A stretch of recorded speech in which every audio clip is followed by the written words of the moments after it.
Today on Addicted to Gear, we're looking at tuners.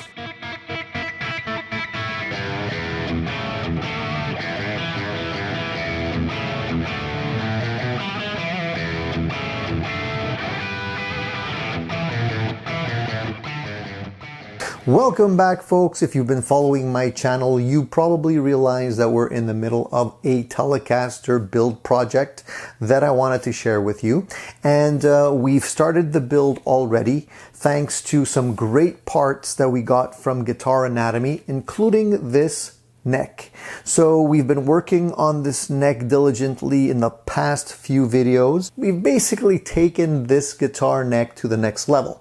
It originally was a paddle headstock in which we shaped into a really nice Telecaster shape, and I have a video showing how we did that.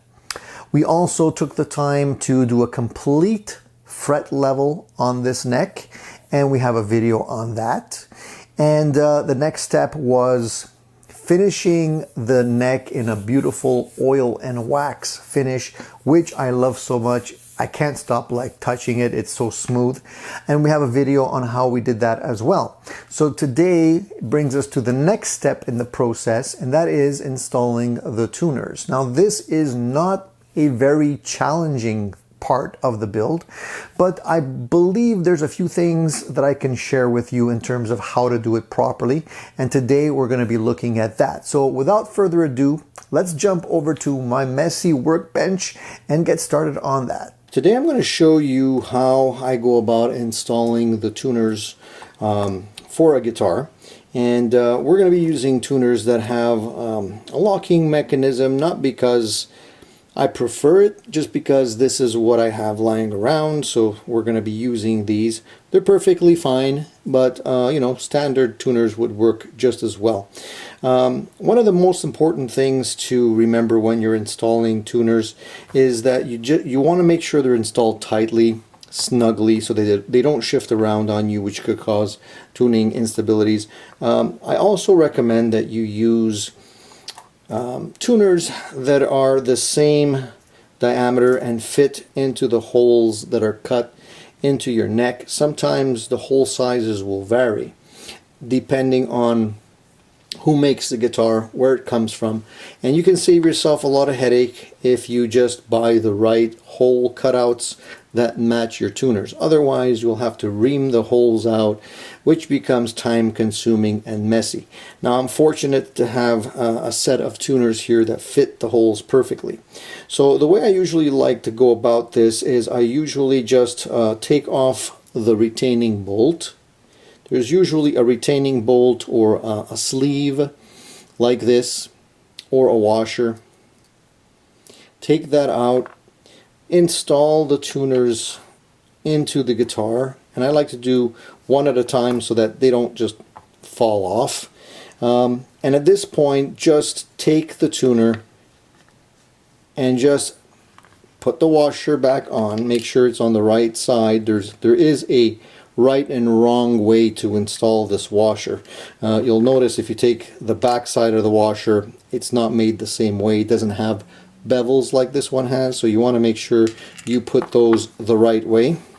And then I'll put back the sleeve and just tighten it by hand.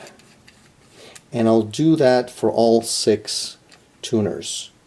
At this point, you don't want to over tighten or anything. You just want to make it snug so you can adjust the orientation of the tuners before we actually make the pilot holes for the screws that are going to be going into the back of the tuners here to hold everything in place. Now, a lot of people like locking tuners, but I think they like them for the wrong reason. There's a popular misconception that locking tuners will actually make your guitar tuning more stable, which is not actually true. In actual fact, locking tuners just make string changes quicker and easier. Now, at this point, don't worry too much about the orientation. If they're slightly off or anything like that, it doesn't really make too much of a difference at this point, because we're going to adjust all that.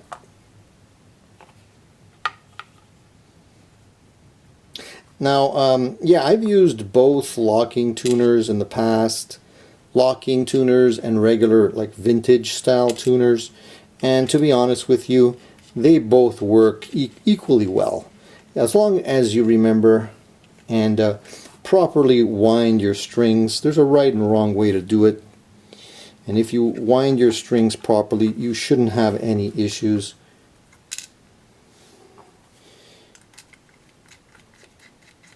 And of course, not all tuners are made equally.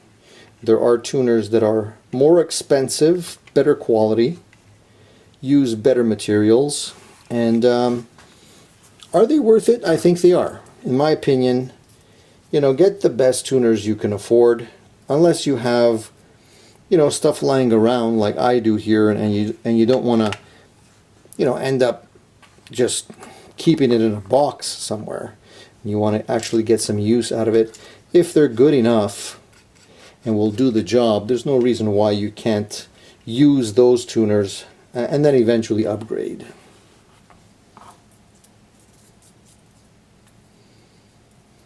Alright, so we're down to the last one, and this is not difficult at all.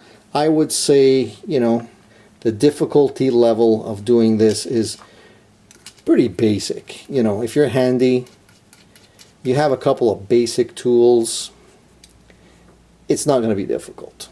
Now, I'm winding these by hand, guys, and obviously it's better if you have a little tool. I'll show you what I use. If you have one of these type of little ratchets, handheld screwdriver type ratchets, this is a 10 millimeter.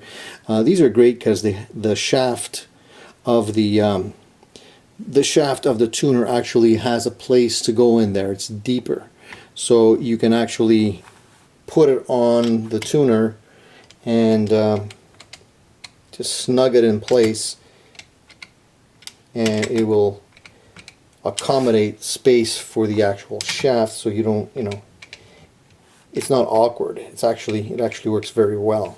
So if you can find something like these, I would recommend it. So at this point, I'm not over tightening anything, because if you over tighten it, you're going to make marks. You don't necessarily need to be extremely tight at this point. You just want to make sure that you're going to be able to manipulate the tuners so that we can get them all nice and straight, and I'll show you how I go about doing that. So in this case, it does help to put all of the tuners in the same direction. And what you will need to do for this to be accurate is you'll want a straight edge, something that is straight that you can use as a guide. A ruler will do, a piece of wood will do. It all depends what you have handy. So in my case, I do happen to have a ruler. So what I like to do is I just like to push the tuners down so that they're all pretty much touching the ruler, the edge of the ruler. You can also align the bottom of the tuners like this, just to make sure they're all touching. This ensures that everything is straight. You know, if one of them is not touching, you just want to like push it down till it touches the ruler, and that way everything is vertically straight. Can you see that? So everything is nicely set up now, and you want to maintain that spacing, and you want to be able to keep that in place while you drill the little pilot holes. And I highly recommend you drill a pilot hole. Don't try to put in these little screws into that wood without drilling a pilot hole, because these screws are pretty flimsy. They'll strip out in no time, or they'll break, and you don't want that to happen. So take the time to drill little pilot holes there, and trust me, it's well worth it. Alright, now when it comes time to drilling the holes, you have a couple of options, and you'll need a couple of things. First, you'll need a drill bit. You want a drill bit that's going to fit nicely in the hole, so it's going to be smaller than what you have there. You're going to need a piece of tape, because you're going to want to make sure that the hole that you drill is just going to go as deep as the screw. You don't want to go past that. You don't want to risk blowing through the other side. You know, nothing's uglier than having a hole coming out the front of your you know, headstock. So I'm going to just put a little piece of masking tape there to indicate how far in I can go safely. And if we look at that, you can see there's still quite a bit of space before I would blow out the other side. Now you can use a handheld drill if you don't have a drill press. The advantage of using a drill press is that all the screws are going to be perfectly straight. You're not going to have, you know, a screw going in at an angle like that. So for this, I'm going to be using my drill press. But again, if you don't have the proper tools, you can still do it with the handheld drill. You just want to make sure you take your time and try and be as straight as possible. So let's take it over to the drill press. Alright, so I put down a little piece of vinyl here just to make sure the front of my guitar doesn't get scratched. I have the bit in there and I can see that, you know, we're clearing that nicely. I have a little support material underneath the headstock to keep it nice and straight, so we can go ahead and drill the hole.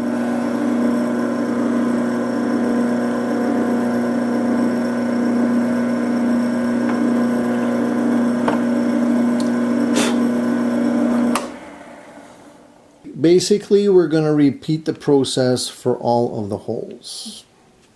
Take your time, make sure you align the drill press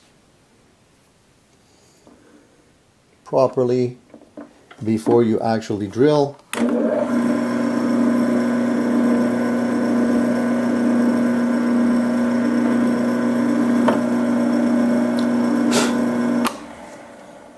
Easy peasy.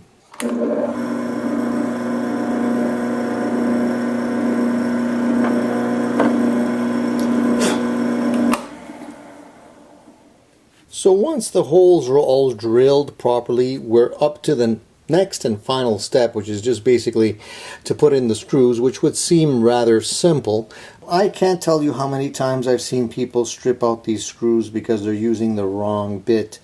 Use the right bit. Sometimes going with a smaller bit is just going to strip out the screws and then you're in for trouble. So make sure you use the right bit and make sure that you hand tighten them. Avoid using a drill because sometimes you can just strip it by going too quickly. Take your time and you should be fine. You want them to be snug, but you don't necessarily need to over tighten them too much because you risk snapping the screw. The screws are small. It's easy to lose them while you're working on them. I like to use a magnet to be able to keep track of all the screws on my workbench. A little magnet like this makes sure nothing gets lost or rolls off the workbench. There's nothing more frustrating than being almost finished and having to crawl under the workbench to find one of these tiny, teeny screws. Pretty straightforward. As I said earlier on, it's not really high intensity here. You just have to take your time. And step-by-step process, we get it done. I hope you guys are getting something out of these videos. I hope you guys are feeling a little bit more inspired to try one of these builds for yourself. And if you have any questions along the way, feel free to contact me. I'll be more than happy to answer your questions on any of these steps that I'm showing you here. So there you go. That's basically how you install tuners. The last step is just to give the front little bolts here a final snug turn. I would say less is more. You want it to be snug, but you don't want to, you don't want it to dig deep into the wood or anything like that. So as long as nothing's moving, you should be good to go. And that's how easy it is to install tuners in a guitar. So there you have it, guys. It's really not that difficult, pretty straightforward. I think anyone could tackle this project just by following the steps that I outlined here today. If you enjoy what we're showing you in terms of how to put together a project guitar, please let us know. Give us your comments down below. If you have any other tips, perhaps a better way of doing things, then share that with us too. I always appreciate other people's input. So I hope you're getting a lot out of these videos, because there's a few more before we actually finish the project. And if you haven't subscribed, you're going to be missing out. So please hit the subscribe button so you can watch the complete project from A to Z, and hopefully it'll encourage you to tackle a project of your own. That's it for now, guys. Stay tuned. More great stuff coming on Addicted to Gear.